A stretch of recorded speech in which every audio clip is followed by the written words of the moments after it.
miércoles Felipa, que es el titular de Manfreya, a su vez vicepresidente de la Unión Industrial de Córdoba.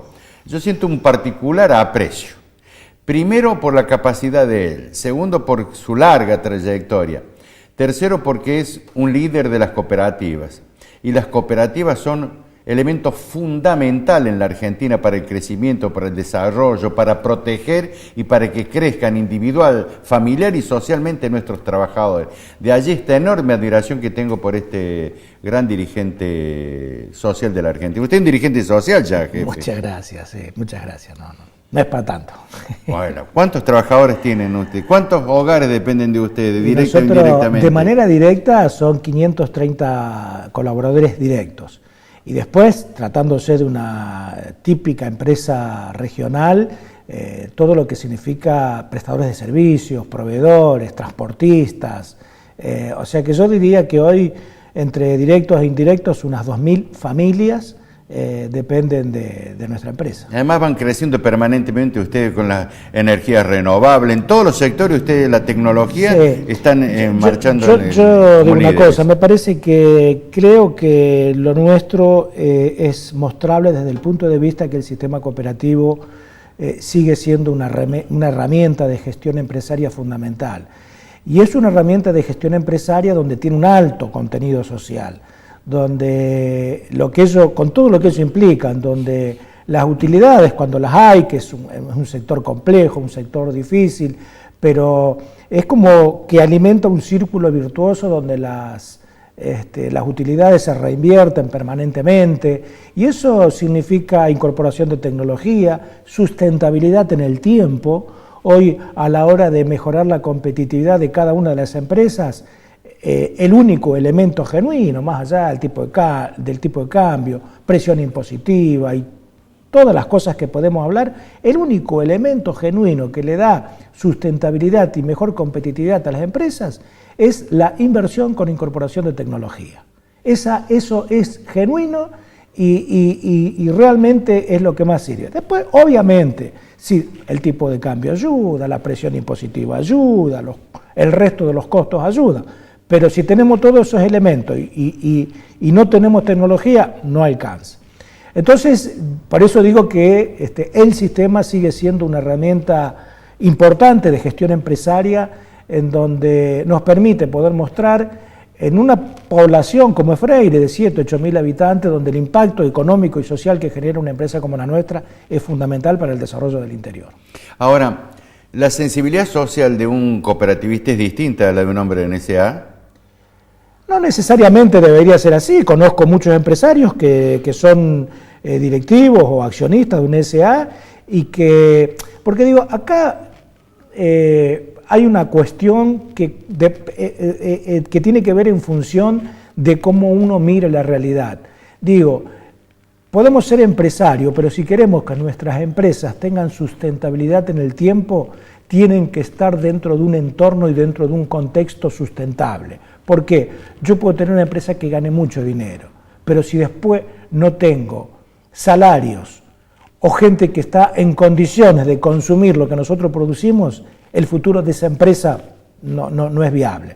Entonces, obviamente que por ahí, en una empresa de capitales, la tendencia a priorizar el lucro inmediato seguramente que va a ser mayor, pero hoy hay muchos empresarios que tienen una mirada mucho más integral y mucho más de largo plazo. Digo, de nada me sirve tener muchas utilidades en lo inmediato si después no tengo un contexto que realmente ayude que el producto que nosotros hacemos se consuma más. Pero hay menos cartelización, aunque hay una de las empresas, colega de ustedes, que le gusta la cartelización, y menos cartelización, por ejemplo, que en la obra pública.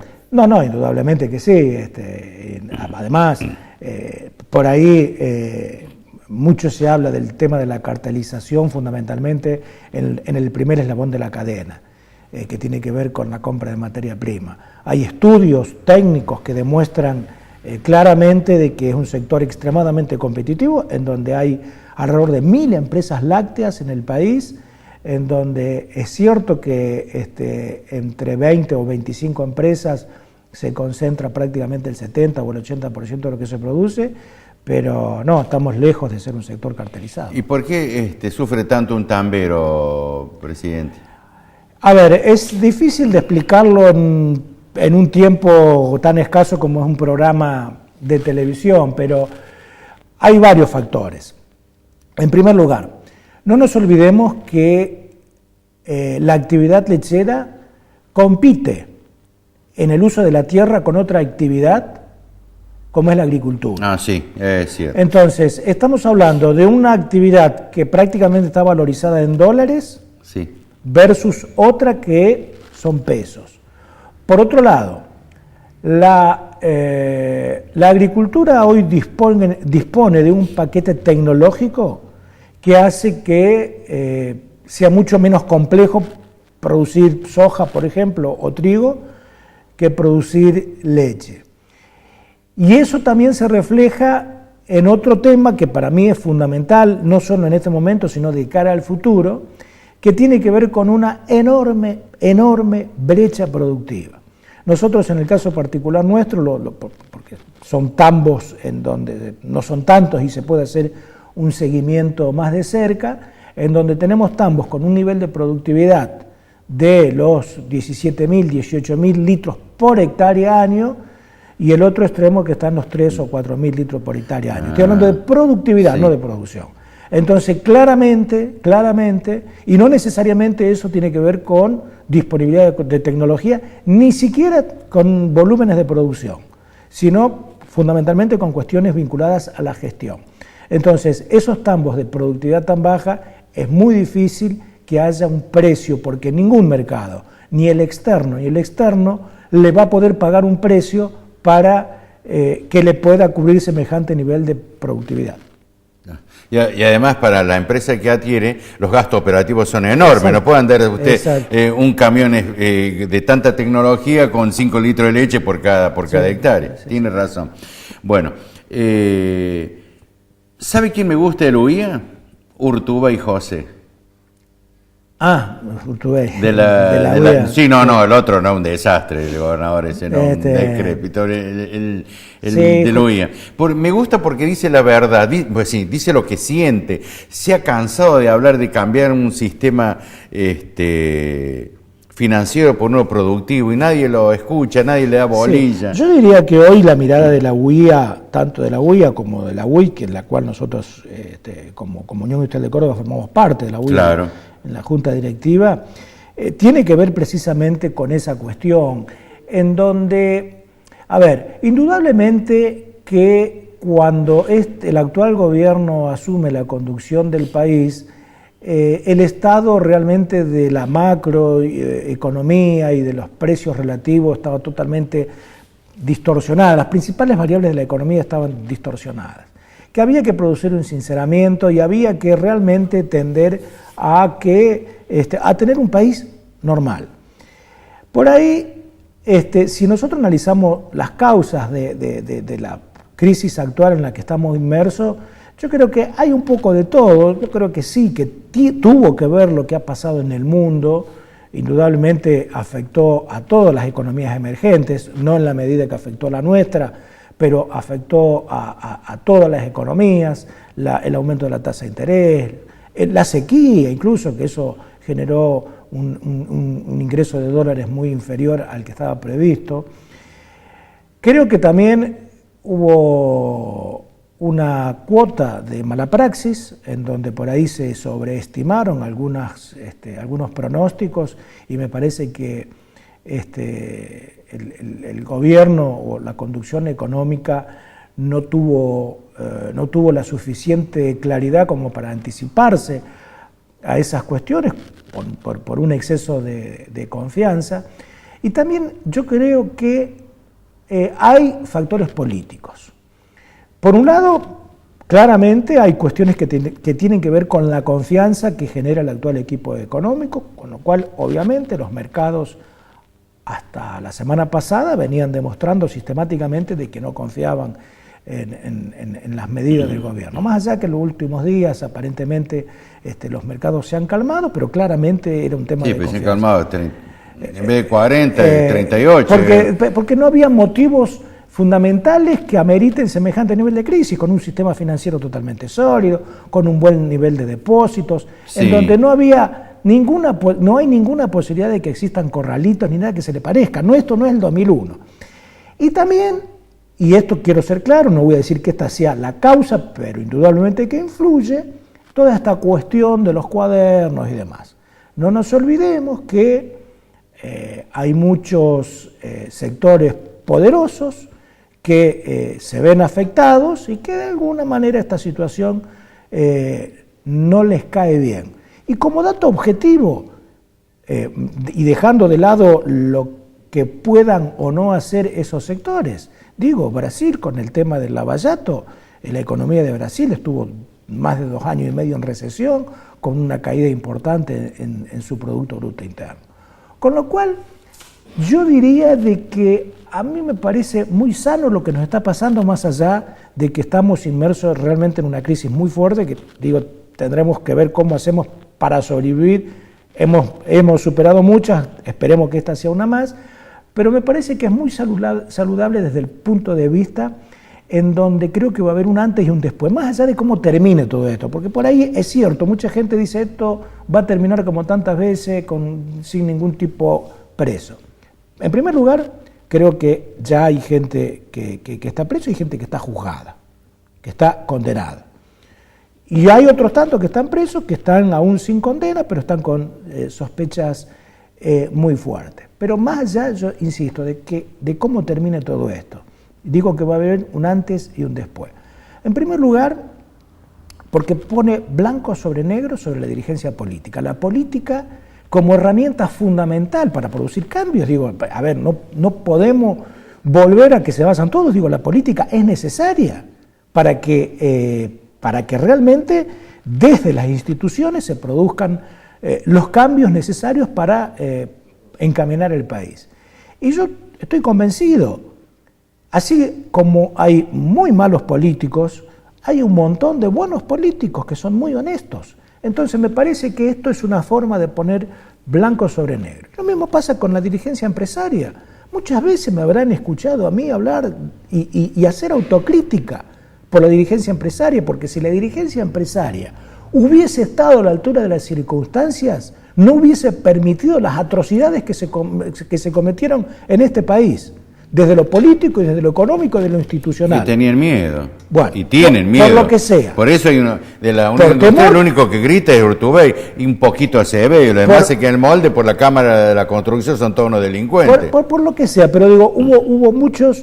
Entonces, yo lo he padecido, usted sabe muy bien, lo he padecido, persecuciones. A mí, digo, cierto. Las inspecciones que me mandaban, los muchachos de la CIP, es lo que menos me importaba, porque de última, como cualquier ciudadano, pero eran para callarlo, de eso no hay duda. Pero los apriete y las amenazas. Ahora están haciendo exactamente lo mismo. Entonces, lo que yo digo que me parece que esto también sirve para poner blanco sobre negro. Los empresarios o los dirigentes que cometieron delito y que vayan presos y que paguen como tengan que pagar. Ahora, insisto, que va a haber un antes y un después, porque usted sabe muy bien que para bailar el tango hacen falta dos. O sea, no es solamente el político o el empresario. Digo, acá había una asociación en donde, digo, yo creo que después de esto no va a ser tan fácil que un funcionario se atreva a pedir o que un empresario se atreva a ofrecer. Me parece que esto es importante y para ver si de una vez por todas podemos empezar de cero y realmente empezar a construir sobre bases sólidas. Bueno, está bien, es optimista usted entonces. Por supuesto, sí, totalmente. Bueno, ojalá, yo no lo soy, porque mire lo que ha pasado con la gente de la autopista en Buenos Aires, que era de Macri, ahora después de 9 pesos la acción elevó a casi 1.000 pesos y ahí la pudo vender. Hasta el año 40 le han postergado la licitación. Sin obras, sin sanción, y prevé que algún gobierno el día de mañana lo pueda sancionar, lo libera de todo. Es inmoralidad, no se ha visto. No. Hay diputados como la Ayala que todos se preocupan por debido, pero la Ayala no. Hablamos de la droga y el que jefe de la droga es un intendente de Cambiemos en Paraná. Hablamos de moral en Córdoba. Yo lo veía a Negri cuando hablaba de los derechos humanos, cuando era Zorro Gris, era extraordinario, y ahora defiende el Fondo Monetario Y vota contra los jubilados, vota a favor de robarle la plata a los jubilados. Es que es inmoral eso.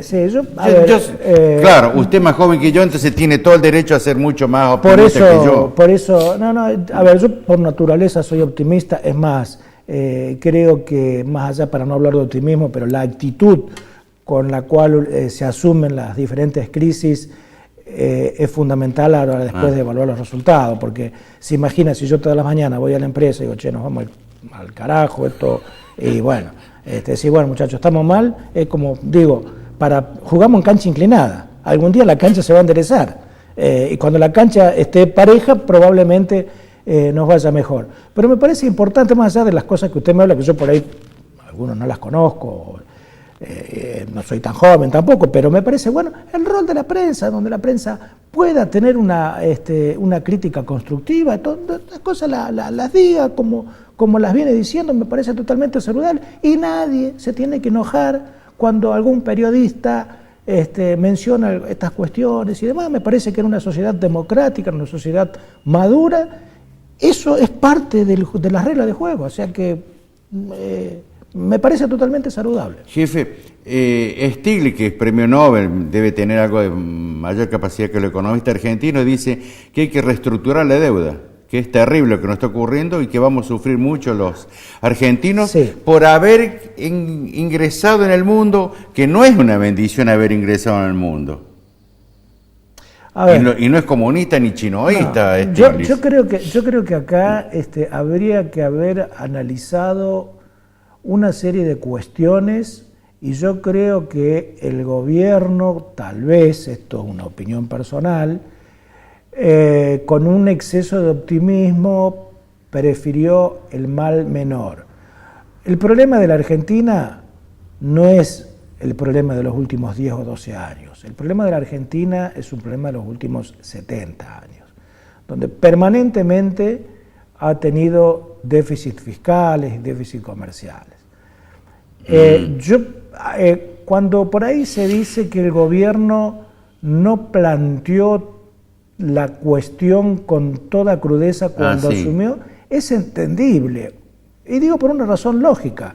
El presidente en los distintos foros internacionales no podía salir a decir en donde tenía un país que se habían robado todo, que tenía un país que no era sustentable en el tiempo. De alguna manera había que trabajar hacia adentro como para solucionar los problemas y tener un buen diálogo con todos los organismos para que realmente nos financien. El endeudamiento, a ver, obviamente que nunca es bueno estar endeudado, pero me parece que tiene que ver con una forma de dar previsibilidad y tiene que ver también con cuál es el mal menor. Acá no nos olvidemos que con una sociedad con más del 30% de pobreza, me parece que la Argentina no tiene margen como para realmente poder hacer ajustes salvajes sin una contención, por otro lado. Y si lo miramos en términos de porcentaje de PBI, insisto, con esto no estoy diciendo, che, esto no pasa nada, la economía está bien, como dijo el otro día el jefe de gabinete. Pero si uno lo mira en términos de PBI, el nivel de endeudamiento actual, nada que ver con lo que estábamos allá por el 2001-2002, donde en términos de porcentaje del PBI, el nivel de endeudamiento externo era muchísimo. Bueno, pero está bien que el otro gobierno hizo desastre, pero nada justifica 150.000 millones en 3 años, presidente. 150.000 millones de dólares en 3 años se han ido 68.000 millones de dólares al exterior. Muchos de ellos, porque no ha sido ningún trabajador de Manfrey, la guita ha sido de Lopetegui, de Macri, de los amigos de él, de Sturzenegger. Y cuando uno mira la fuga de capitales, sigue hoy dándose. Es indignante. Y no es Doña Rosa que por ahí compra $100 para cubrirse de la inflación y poder llegar a fin de mes. Y sacamos todos los organismos de control. Chile, que Chile tampoco son comunistas, los tiene.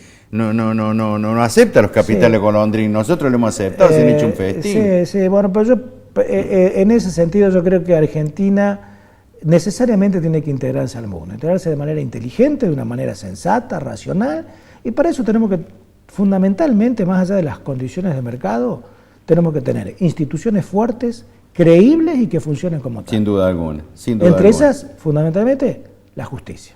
Así es. Un sistema judicial sólido es fundamental para que realmente el país tenga previsibilidad y tenga seguridad jurídica. Gracias, Hércules, un abrazo. Al contrario, y lo ha sido un felicito y placer. siga cuidando a Manfredi. Yo cuando dicen Hércules Felipe, dicen Manfredi, yo me siento muy feliz porque hay gente que se ha realizado a través del trabajo y son fundamentales ustedes como autoridades de poder facilitar la realización personal y familiar de un montón de dependientes y eso seguramente Dios lo ha de premiar. Un abrazo. Muchas gracias.